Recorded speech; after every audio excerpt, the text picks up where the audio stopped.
Hey everybody, this is a real quick video in case you have an Edifier MF200 computer speaker with Bluetooth and you need to do a hard reset to the factory default settings on it.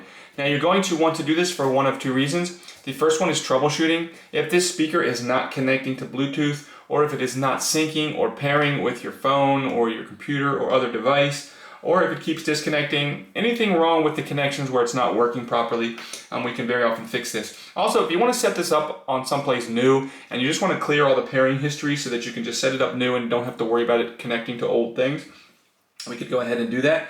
All you need to do is come and find this play button here, and all you need to do with it on, you're going to just press and hold the play button for 6 seconds. And if you press and hold it for 6 seconds, it will clear all of the pairing history and everything like that. At which point you can just put it back into pairing and connect it to whatever device you want, like you're setting it up as a brand new speaker.